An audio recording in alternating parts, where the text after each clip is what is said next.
Welcome to the Politics of Everything. I'm Amber Daines, your host and podcast producer. This is a half hour of power, a podcast dropping every week where I unpack the politics of everything, from money to motherhood, nutrition to narcissism, startups to secularism, the environment, quality, and much, much more.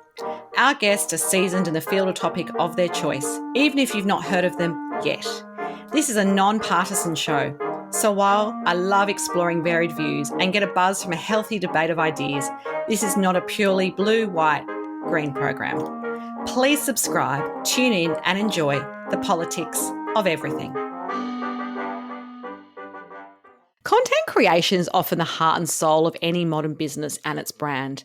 My guest today, Mel Daniels, is a content strategist and speaker who loves to understand why.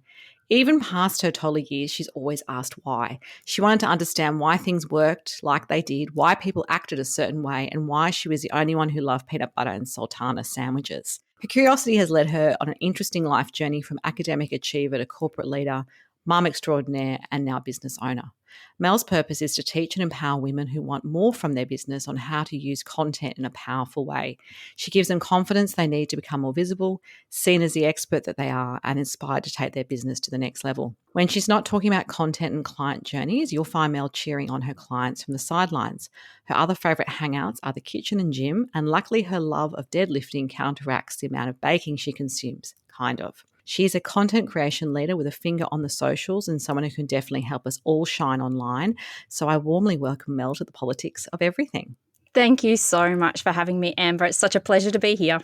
Podcasting remotely can be challenging, but it doesn't have to be. Since day one of the Politics of Everything, I have relied on Zencastr's all-in-one solution to make the process quick and painless, the way it should be for those of us who just love great content and want to get our ideas out into the world.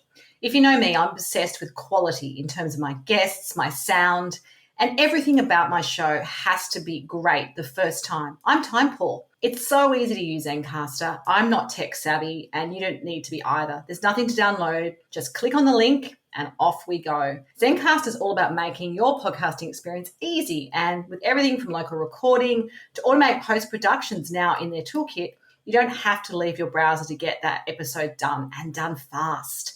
I have a special offer for you, and hopefully you can experience what I have with Zencastr. Go to zencastr.com/pricing and use my VIP code, the Politics of Everything, all lowercase in one word, to get 30% off your first 3 months of Zencastr Professional. How good is that?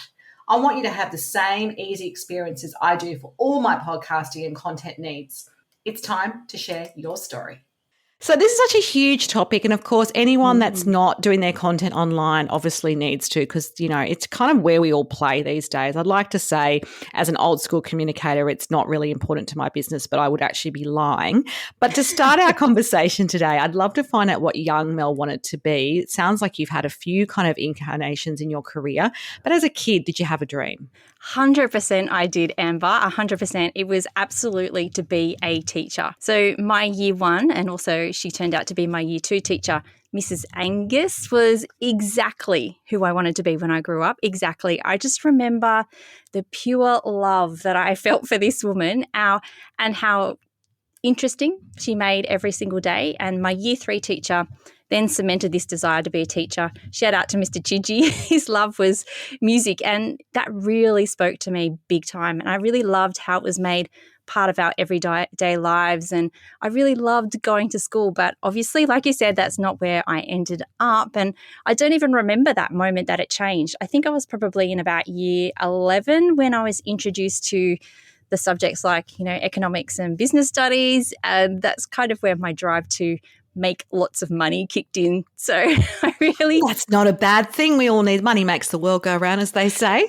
But today we're going to chat a lot more about content creation. And look, having done communication strategies for hundreds of clients in 20 odd years, obviously, similarly, there is a bit of a strategy to content creation. How do you define or even redefine that for your clients? Because I imagine you've got sort of the people who come in who've never done any of it and they're kind of starting from scratch, and then you've got people who've done it and maybe need to kind of recalibrate, or it's just not working. So how do you kind of start with people? Yeah, Definitely agree with that. Like there's all different stages, but content creation definitely starts with strategy, 100%. But I guess the thing with that, though, is a lot of people don't even think about strategy as being that first thing. So there's a difference between strategy and tactics. And I think that a lot of people get these two things confused. And you probably see this as well, Amber, that a strategy isn't really about how many times you post on Instagram a week or Facebook a week. It will definitely drive that decision, but it's actually more around the doing. The tactics are more the doing. So the strategy takes that step back from the doing and really sets your overall vision or intention, if you like, for your content. I'm really big on this. I love an intention. So many people really approach that content strategy from a transactional perspective, but I'm more about the relationship perspective and how that really fits in with your time, your energy, and your resources as well. So content strategy can be as big or as little as you want, but there's definitely some things that you have to include in there. And that doesn't matter whether you're starting out or whether you've been in business for a while. Strategy should always have a look at key things. And those key things are around things like your vision, your objectives, understanding your ideal client, doing a little audit to see what you love and what's working well. It's about mapping your client journey, really understanding, how you take them from not knowing anything about you all the way through to becoming that raving fan, and making sure that we're tracking it. So, making sure that we're actually on top of what's working and what's not. And so that's how I think of content strategy, that overarching or intention or idea that will really help you become more purposeful and powerful with your content creation. I think that's the key, being purposeful and powerful. Absolutely. No, I love that. And I think it's a really clear way you have described it, because it can get a little bit confusing, particularly if this is a new space for you and you just don't know where to start. Yes. So how can we become better at helping ourselves achieve that holy grail of content engagement? Is it, like you say, frequency, or this kind of content pillar thing, which I hear people talking about all the time? And I have to admit, I've tried it and it doesn't always work. Yeah. Now, engagement's such a tough one, isn't it? So generally speaking, with engagement, we're really at the mercy of the platforms that we play on. So that's the algorithms of the social media platforms. It's, the email marketing platforms, whether our emails actually get delivered to people. And, there's so many different factors that go into determining who even sees our content. If you think about it, there's things like the time of day, the day of the week, how engaged our last post was, how many hashtags we've used, the hashtags themselves. Like I could go on and on and on and on. There's so many different components to a piece of content and whether someone sees it or not. And like even with our emails, if you think about it, we're at the mercy of our emails even being delivered to our subscribers in the first place. But then secondly, we have to make sure that it doesn't get lost in the hundreds of other emails people receive every day. So engagement can be a difficult beast to attack. And we were talking before we came on air, Amber, about, we can't control those things around us, but we can control what's within us and what we do ourselves. So having said that and knowing that, there's a few things that we can control. And when we're thinking about engagement and content that's doing its job, it's really about knowing exactly who you're speaking to, knowing your audience. So understanding what they're thinking, they're feeling, and they're doing at each of that stage of the client journey with you. And actually knowing the fact that there is a client journey. And what I was going to say, like for most of us, that doesn't always equate. And look, I've heard, like, just to push into this a little bit more, it's, people say, oh, they've got to hear from you so much before they buy one thing. But sometimes I actually get really sick of hearing from people all the time. Like there's people that I follow that I kind of feel like I want to mute because I know what they're doing and I feel like, yeah, that's interesting, but isn't that just what you told me yesterday but packaged differently? And you kind of know where it's leading. So can you kind of unpack for us what kind of works, generally speaking? Okay, so if we think about that example that you just gave us, that sometimes you don't want to hear from that person all the time. Clearly, they do not understand you as a person, and either you're not their ideal client, you're never ever going to buy from them, or they're just speaking to you in the wrong way. So if we think about that client journey, so how do we take someone from not knowing anything about us all the way through to becoming that raving, that paying client of yours? there's different phases that we need to make sure that we're taking them through, and we need to make sure that we're actually creating content at each of those phases that really meets them where they are and what they need from us right now. So that's where that whole, you feel like you're being bombarded with content is not working. It's not working for you and it's not working for them. And it might be my personality, let's be honest. I'm sort of, I think time poor and at a stage of life where I want more mute buttons than I do want more platforms. And I'm not online all day, every day, maybe like, the generation below me could be. I think the other thing I struggle with sometimes is that idea of like, do you have to post every day? Do you have to have something new to say? Do you repurpose what you've got? Like how many times can you reinvent the wheel? And I think particularly for businesses who might only have one or two products or services to offer. So the question is, can you reinvent the wheel? Yeah, like you can repurpose content. So what I'm thinking is like assuming that people haven't seen everything, like the who am I kind of podcast, post, which everyone does about here's a fun fact about me, and those sorts of things. Like, can you repurpose that information again and again, like 6 months' time? Because you can't assume that people saw it 6 months ago. Or do you all the time have to come up with something new? 100% you can repurpose. I love to use the word reimagine instead of repurpose or reuse because I think they're so boring.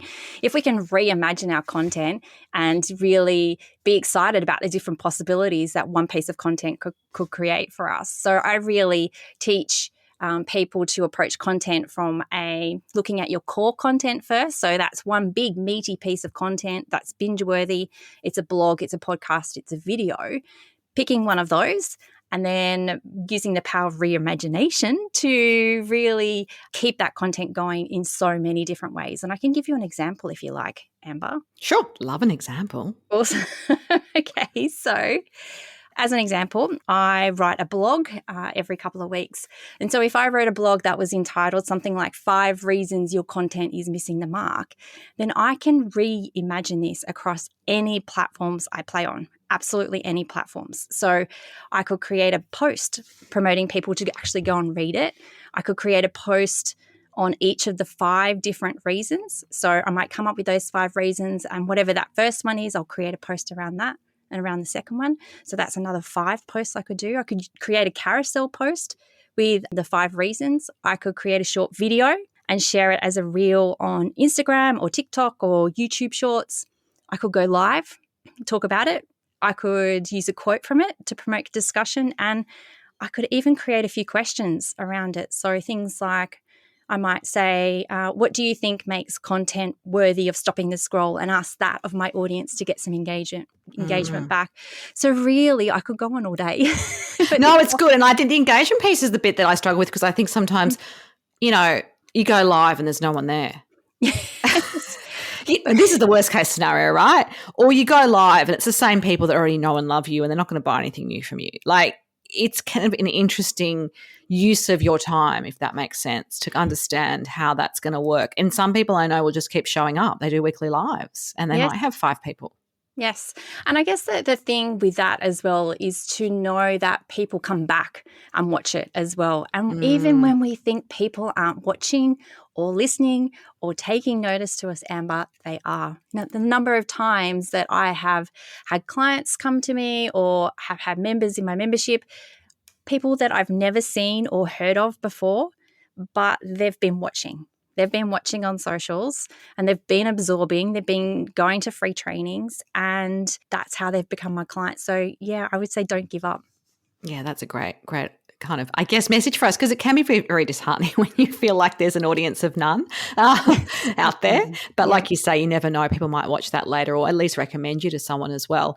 So what are some of the main mistakes that you see when content doesn't land? Like, what are the things that make content not work? And I know it's very hard because you're going to obviously have all different clients and all types of brand personalities, if you like. But are there some main things which you see and you go, oh, that should not be happening? Yeah, I would definitely say that if you think of your own personal experience of consuming content, what actually makes you stop, what makes you keep scrolling, what makes you listen to a podcast episode to the end, if it's really in line with your values, your hopes, your dreams, your desires, then it's really going to land with that person. So for me, I feel like if you don't know your audience, if you don't know who you're speaking to, that's probably one of the biggest mistakes.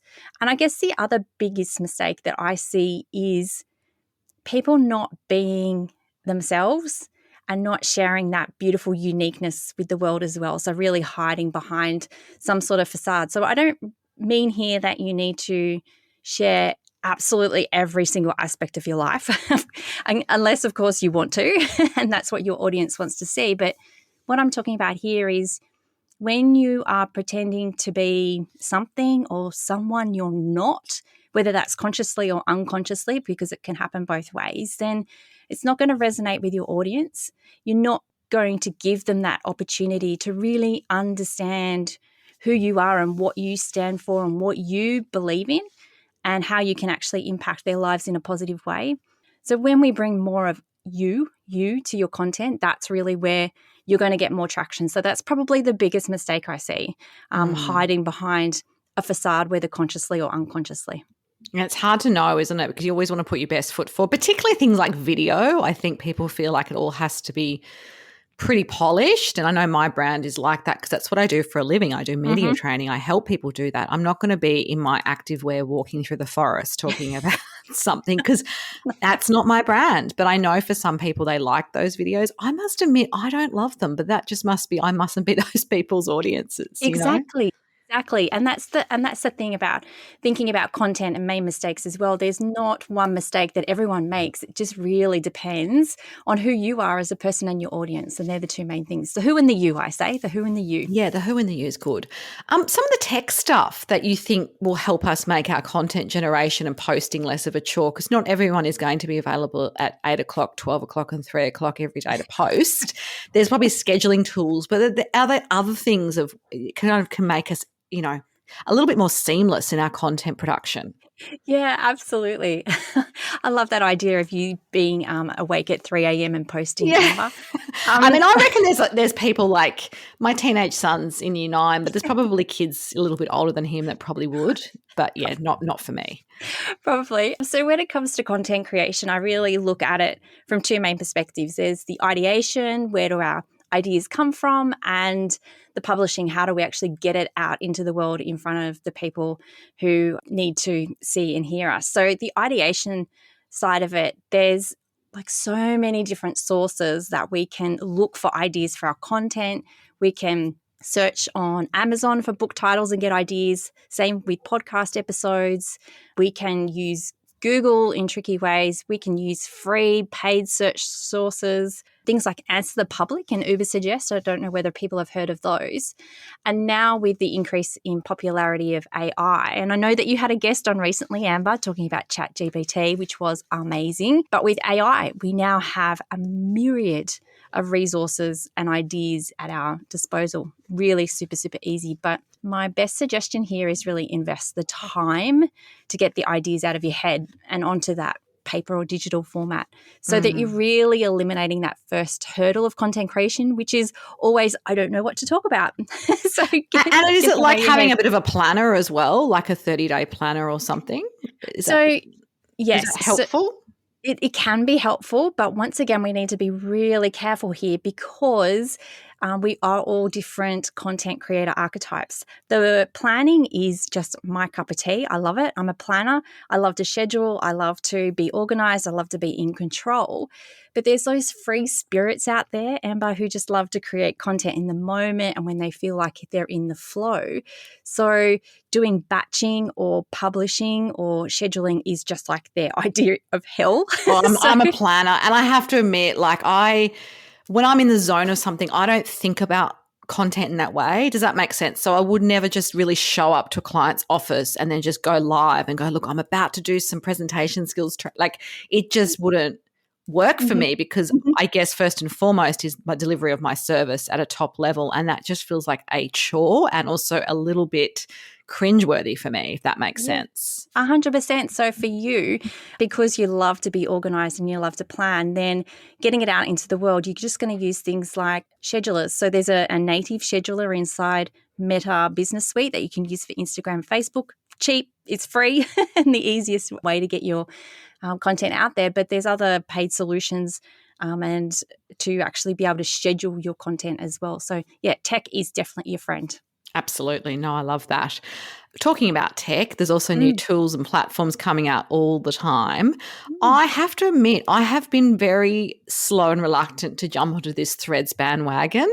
Kind of reminds me when everyone talked about ChatGPT when it first came out. And I was like, oh, I'm going to wait because I just feel like I need to see what's going to happen. And, I don't want to just do the bright, shiny object thing.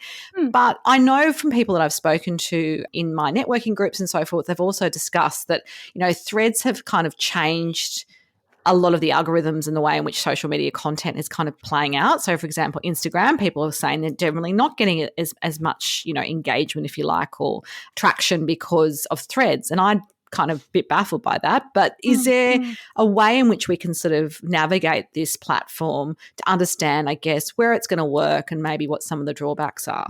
Yeah. So like you said, there's always going to be new tools thrown at us. Some will stay, some will fade into the distance, but I always look at it as an opportunity to try something and test something to see if it's actually something that you like, whether it's something that you want to even pursue and play on, whether it's something that your audience actually uses or likes to interact with, and whether it's sustainable. And I think that this is a really huge thing. And this is where the biggest misconception comes in, that a new tool or a new platform doesn't have to equal more content to be created. So we just kind of mentioned about reimagination and the power of reimagination. And the way that I'll be approaching Threads is using that ability to reimagine my core content by simply asking questions. And once again, using tech, using AI to actually help me come up with those questions that I can share on Threads as well. So I want people to think about it as an opportunity to try, to test. The minute that we start thinking about the shoulds, I should be on Threads, I should be posting every day, I should be more funny, I should be more witty, that's where we're going to step into overwhelm. So we just need to make sure that we take a breath and we get to choose, and it is a choice, whether we are going to utilize this tool. And but we get FOMO, don't we? Don't we all kind of, because people go, oh, and I saw these posts and it was sort of like, oh my goodness, like, is this where we're at? Where people like literally putting on LinkedIn, I've just joined Threads. I'm like, oh my goodness. Are we back to the bit where we take a photo of our baguette on Facebook and go, here I am? Like, it felt like people just wanted people to know that they're first. Yes, absolutely. And I think that that's human nature, isn't it, Amber? Like, there will always be a part of that. But when we think about how we're going to use content and think about using it in a powerful way, that's understanding who we're speaking to, being conscious of that human that's consuming our content, I'm really being mindful and honoring the you part of it as well, then that's when our content is going to be most powerful. And are you using Threads? Can I ask? Can we get personal? We can get personal. So I'm one of those people who, like you, likes to kind of stand back and watch things unfold. And the Threads unfolding was an absolutely amazing experiment in human and social interaction, can I just say? So in what way? Like, what do you take from that? I mean, I saw it from a really, I'm hovering, watching down, not really playing in the sandpit with it sort of way. Yeah, so I think that it has changed. It's only been around at the time of recording for probably about a month. The first week was all about being super witty, being super funny, being, trying to stand out, being that most popular person. And now it's kind of moved into a more promotional side of things where people are starting to promote what they have, kind of sometimes in a bit of an underhand way and not being really open about it, but it's still there. And I think that it's still yet to change as well. I feel as though there's a real opportunity here with Threads, and especially if your audience is like this, to have conversations, like to have real conversations with people, not just superfluous conversations. So something that's really meaningful and that you can create relationships with. And I think that that's how I will be using it, because that's what I'm all about, creating relationships. Yeah, absolutely. I like the idea of it. I'm just not sure I need to add another thing into my day. I think that's where my head goes as well. Just how much can you do? Yeah, and I think that that's brilliant that you have identified that, because, you don't have to be on it. Yeah, absolutely. Okay, what is your favorite content example? Is there a gold star standard example that's Yep. for you? Of course, it'll be different for everyone.